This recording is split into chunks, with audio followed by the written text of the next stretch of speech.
The diver's lights traced the edges of the aircraft in the ink-black water. At first glance, one might mistake it for a sunken ship. Plant matter clung to metal ribs sticking out of the sand. Every inch of fuselage was covered with barnacles, propellers bent at odd angles.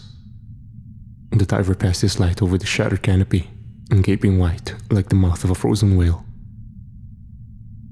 "What is it?" The voice over the radio asked. B-17? B-29? I watched silently through the television screen in my office. The crew was stationed on a diving rig south of Alaska. We were safely above the surface, supervising the dive while we sipped hot chocolate. The room was small and cramped, but well lit. A trash can overflowed with snack wrappers and soda cans. The single window revealed dark clouds forming on the horizon. My partner Bill spat tobacco into a Gatorade bottle, but said nothing. Jeff was over 100 meters below the surface of the water, sending back video of the aircraft resting on the seafloor. We watched with quiet fascination bordering on reverence. I was no expert, and I couldn't guess at what type of plane it was, but we all agreed that it was very old, dating back to World War II or perhaps the 50s. "That's really cool," I said into the microphone. "We'll send down a better camera next time, and you can get some pictures." Then, I glanced at the clock. "But right now we need to pack it up." Jeff's helmet-mounted camera lingered on the ancient aircraft, then reluctantly turned back to the diving bell. Each dive happened on a strict schedule, but there would be more opportunities to sightsee the wreckage. This was a drilling platform after all. We weren't going anywhere soon. 100 meters was not particularly deep as far as coastal waters went. The platform itself could operate in waters 4 times that depth, and it was equipped for drilling down to 6 kilometers. 98 people on the platform, 108 meters long, pumping 1,015 barrels a day. At the start of the dive, we had no idea there was an old airplane sunk to the seafloor directly beneath us. It was pure chance that Jeff happened upon it. If we had been even slightly south or west of our position, the water would have been far too deep, and we never would have seen it.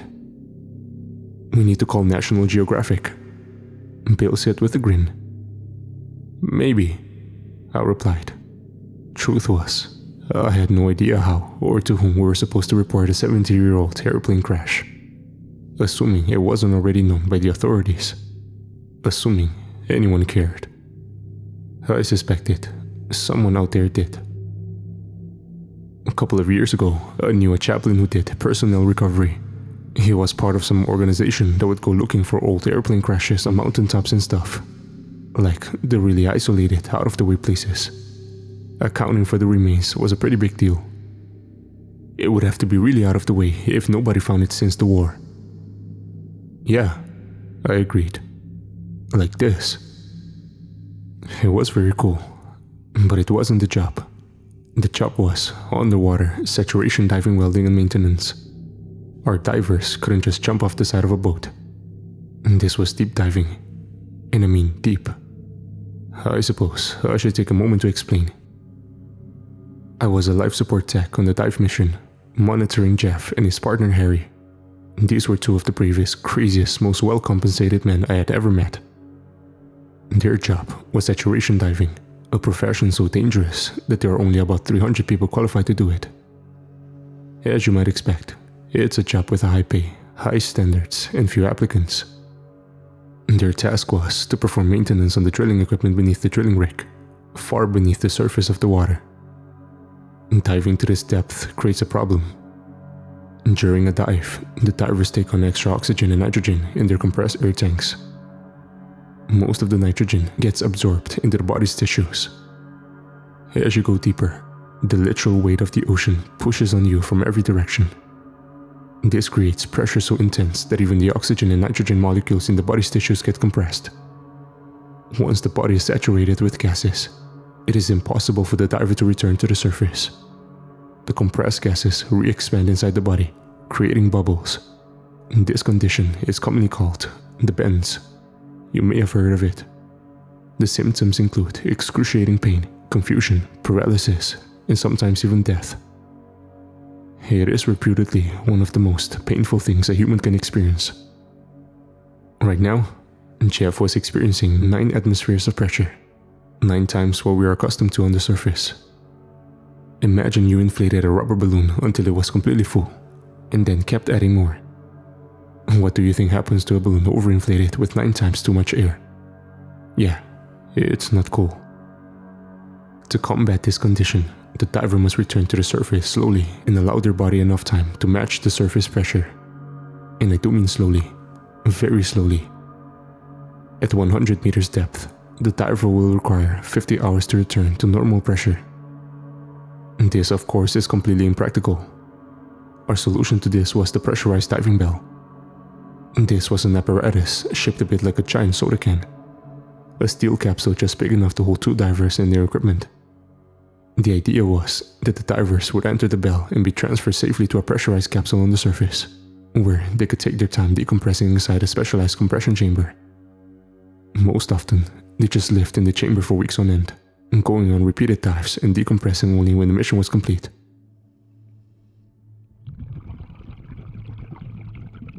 I watched Jeff ascend towards the hatch in the bottom of the can. His partner Harry was waiting inside the bell to help him aboard. He swam up past the ballast weights and into the portal that was just barely big enough for his shoulders and air tanks. The interior was just as cramped and miserable as you'd expect. The walls were covered with tubes, hoses, and wires of every description. They had spare tanks of air for the dive in the bell itself, and of course the variety of tools they needed to do their work. Pressurized air and power came down through a foot-thick umbilical cable descending from the platform. Jeff had to crawl up into the lighted chamber, then somehow find room to stand aside, while Harry sealed the hatch in the floor. It looked like a tremendous pain in the ass to climb up with all the diving equipment and avoid getting tangled in the mess of hoses. The hatch opened outwards, as you might expect. The idea was, during the ascent, the can's internal pressure would be greater than the surrounding water, so it would constantly be pushing the hatch outwards. Only a tiny window allowed the crew to see what was happening outside the bell. Not that there was anything to see, given how dark the water was. Jeff was halfway up the ladder when he suddenly cried out. Shit! He screamed as he lost his footing and fell downwards. Harry grabbed him by the harness as Jeff began to kick. He was screaming, thrashing, and kicking at something in the water. We had no idea what was happening. The helmet-mounted camera was snapping back and forth, leaving only blurred images of the can's interior. Eventually, we noticed a change in the water. As Jeff struggled in the water, we saw the splashes were tinted red. "The fuck?" Bill asked, leaning towards the television. He keyed the mic and shouted, Get him out of there! I glared at Bill for a moment. Jackass, as if Harry wasn't doing exactly that. Thanks a lot, Bill. I'm sure the encouragement made all the difference. I didn't say this, but I thought it really loud. I should be fair to Bill. It was a terrible feeling to be watching from 100 meters up, completely unable to help in any way, while the man fought and kicked and screamed. I understood the impulse to want to do something. Anything, no matter how asinine, just to feel as if I was contributing. But the truth was, they were on their own. "Is that a shark or something?" Bill asked. I didn't respond. I just stared in terrible fascination as Harry helped Jeff out of the water and slammed the hatch shut. As the panic settled and the camera shaking slowed, we could see the injury more clearly. Jeff's ankle was gushing dark blood. This is something that amazed me. Most people get through life without much worse than a cut on their finger, so they underestimate exactly how much a person can bleed. The water made it look 1,000 times worse. Harry wrapped the limp in a towel and applied pressure. We couldn't see Jeff's face, but we could hear his pained grunts as he tried to control himself. The rack was already turning a dark red. Harry? I said into the mic. Harry, listen to me. I need you to take a look at the wound. We need to know if it's arterial. I want you to look at it and tell me if you see bright red blood or squirting blood. Seriously? Yeah, man. I need to know. He can't put a tourniquet on that, Bill told me. He'll have to, I replied. But it will take 50 hours. If he can't stop the bleeding, Jeff needs a tourniquet, even if he loses the limb. I knew where Bill was coming from. Judging from the shocked expression on Harry's face, he understood.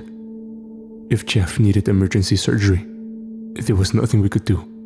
Even if a surgeon was standing right there, ready to go, we couldn't let him leave the compression chamber, not unless we want him to explode like an overfilled party balloon. Harry removed the rack just long enough to glance at the wound. I had expected to see bite marks, like from a small shark or something. Instead, there were 2 lacerations just above the ankle. Actually, 3. One of them was smaller than the others. Almost immediately, they began to ooze dark, venous blood. Harry quickly replaced the rack. Keep applying pressure, I told him. We're bringing you up. He's going to need stitches, Bill said. Yeah, call the surgeon and get them on the phone with Jean. We need to walk them through this. Jeff and Harry were not the only divers on the mission. We had 2 other men, Jean and Travis, waiting in the compression capsule on the rig. They had a basic first aid kit, but we could pass them additional supplies through the airlock if we had to. I suspected we would need a doctor to video chat with us and give some instructions. At this point, Harry removed the camera and placed it on the rack so I could see what was happening from a fixed but stable position. Holy shit! Jeff suddenly screamed. Harry jumped, so did Bill and I. On the monitor, we could see the divers were both staring at the porthole. The seawater outside was going from dark black to a lighter blue as the can ascended. Did you see that? Jeff asked. Did you see that? Harry shook his head. Bill and I looked at each other. It was a fucking lizard outside. A lizard? Bill and I whispered to ourselves in unison. I didn't see it, Harry said. There was a lizard. Something like a foot long outside the bell. Not at this depth. I said into the mic. It was a fish or something. Stay calm. Everything is gonna be okay. I was a filthy, rotten liar. And that was before the shit really hit the fan. The porthole suddenly cracked. There was an audible popping sound, and the glass actually cracked. Let's be clear on this. We aren't talking about window glass. This is multiple layers of bulletproof plexiglass, meant to withstand incredible pressures. It doesn't crack and it doesn't break. But it did. Worse, we could see bubbles escaping outside the porthole. Oh shit, I said. We're leaking, Harry said. He was starting to panic now. We're leaking.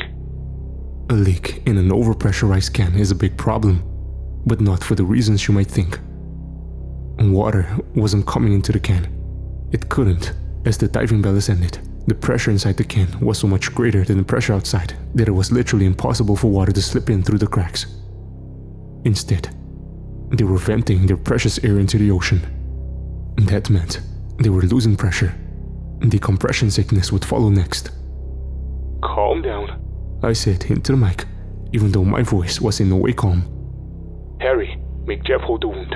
I need you to open all the emergency valves. The indicators on my computer started to spike. All of them. Bill, increase pressure from the pump. There was only one way they were making it out of this. They had to replenish the air inside the can faster than it was depleted to prevent the vents from kicking in. Harry did as instructed, twisting the knobs on the emergency air tanks. The diving bell carried enough spare air that it could theoretically survive even if the surface pump failed. As the bell rose, the pressure difference would get worse, and more air would escape the bell. Bill manipulated the switches, first increasing airflow from the compressor down the umbilical, and then accelerating the winch. For a few minutes, all we could do was sit and wait. I stared helplessly at the screen as Jeff gripped his wounded leg and Harry opened the emergency reserves on their personal tanks. They're coming up, Bill finally said. He abandoned the office at that point, letting in a blast of cold wind as they threw open the door. "Walkie-talkie," I reminded him. Bill turned around just long enough to grab the handheld radio off the table. I reached over the controls, turned on the spare monitor, then cycled the cameras until I had an exterior view of the compression chamber. This was an ugly lime green tube that we sometimes joked was a reverse submarine. It sure looked a lot like a submarine on the inside. The cylindrical living space was so cramped that the occupants were nearly shoulder to shoulder. They slept in 4 small bunks and had just enough room for a card table and a latrine. Some models had multiple chambers, almost like you would imagine a habitat built on another planet. And the purpose was essentially the same: to keep the crew in a self-contained atmosphere separate from our own. At this point, Bill and the tenders were moving the diving bell out of the water and into position. By zooming in the camera, I could see the damage of the exterior. Some of the bolts surrounding the porthole had been sheared clean off. The glass wasn't just cracked, the entire window was coming loose from the frame. That was bad. Very bad. "Come on," I said, watching the crane move the can into position. "Come on." Glancing back to the first camera, Jeff and Harry were in bad shape. Jeff was bent over at the waist, trying to maintain pressure on his wounded leg. Harry was attempting to hold the plastic back against the crack window in an effort to stem the pressure loss. Both of them were pale and dizzy. I could only imagine the kind of pain they were in. The bends were getting them now. Cramps in every part of the body. Bubbles in the blood. It was torture. "Got it," Bill said over the radio.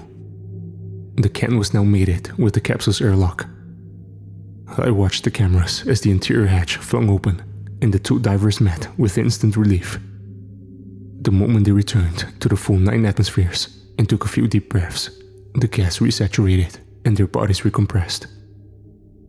Harry had to help Jeff into the airlock. This was not terribly difficult, despite the tight confines. I watched them both make their way through the hatch. The camera lingered on the empty space. The floor of the can was drenched in bloody seawater. Jeff left a trail behind him as he moved. Splatters of darker, undulated blood marked the floor around the hatch. They had both left bloody handprints on the walls. It was terrible.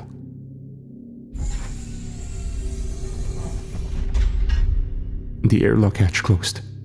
The seal was complete. They had escaped the damaged diving bell and were now safe. I exhaled and let myself fall back in my chair.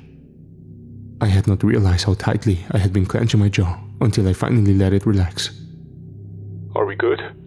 I asked into the radio. "We're good," Bill said. He turned and gave a thumbs up to the camera he knew I would be watching from. I could see our other 2 divers, Gene and Travis, through the capsule's porthole. Once they were sure the outer airlock was sealed, they opened the inner hatch. No time for handshakes. They quickly began helping Jeff into the inner chamber. Damn it, the doc. I shot upright in my chair. I had told Bill to call the surgeon, but he had gone distracted by the recovery. At that point, I reached across the desk to grab the phone. And that's when I saw it. I froze. There was something crawling on the exterior of the can. It did resemble a lizard, but only insofar as it had scaly green skin and clawed feet. I'd say it looked more like an abhorrent mix of a crocodile, a chimpanzee, and a bat. The thing clawed its way up to the side of the can with overlong arms and disproportionately small legs. Its eyes were vast saucers. Erect, pointed ears sprouted from its skull. I did not see a nose, if it even had one, but the face was a leering grin full of jagged teeth. It was, I don't know, goblin was the best word I could come up with. Then, it clicked in my head. Not a goblin. A gremlin. An urban legend among pilots. A mischievous little shit that lived on airplanes and caused them to break. I thought about the bomber on the seafloor. Had it been living down there? In the sunken plane? since World War II. Oh my god. This realization struck me in a flash. I immediately snatched up the radio and began screaming. It's on the outside. It's on the top of the can. Bill was saying something on the camera, but in my panic I was holding down the key and couldn't receive whatever he was transmitting. I just continued to shout as I watched the creature crawl its way across the top of the can and onto the airlock portal. Look up! Look up! It's on the airlock! You have to stop it! Bill, look up! He turned awkwardly, glancing around, trying to spot whatever the hell it is I was talking about. At the last possible instant, he saw the gremlin. It was picking the nuts of the airlock hatch with its bare hands. It was almost effortless.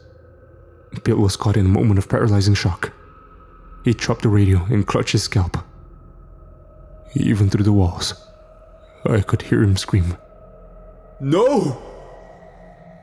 I will never unsee what happened next.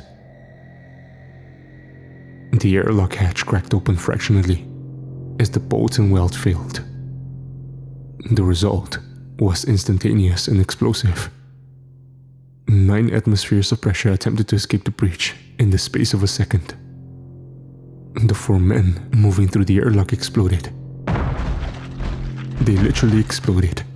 Every tissue in their body swelled, bubbled and boiled. Their skin burst open like overheated sausages. I couldn't see any of this, of course. I could only see the result as the overpressurized shell vented their bodies through an opening that was far too small to fit. Their bones were shattered. Their limbs were sheared off. I saw an explosion of human meat escaping the fissure in the steel. Bill was thrown backwards by the explosion. He was physically blown off his feet, limbs flailing limply, helplessly, as he spun in mid-air. The blast carried him into a railing, probably crushing his spine. And then he fell backwards overboard and down to the cold water below. The rest of us were left in a state of shock.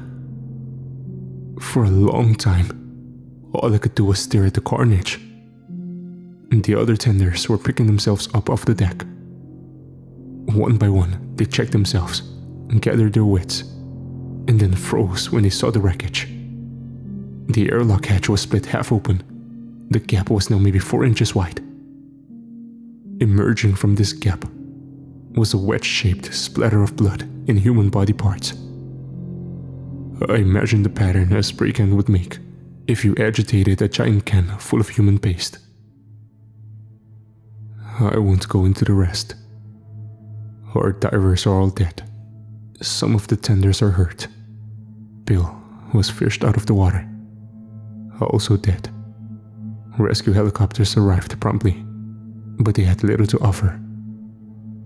I watched gagging men swab blood off the deck and pick up splattered human remains to seal in plastic bags. And the thing, the gremlin, I forwarded the video to my bosses in the Coast Guard. I don't know what, if anything, they'll do about it.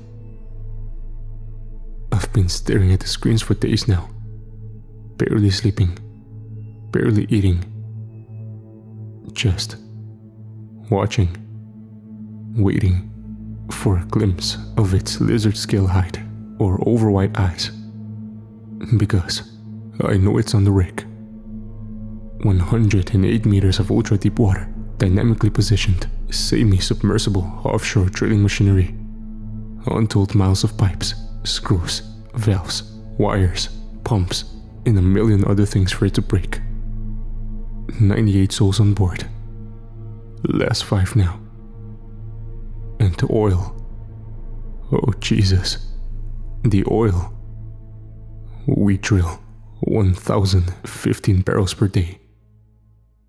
When the deep horizon exploded, it left behind a hole that bled that much oil every 20 minutes. What is this little fuck going to do when he figures that out?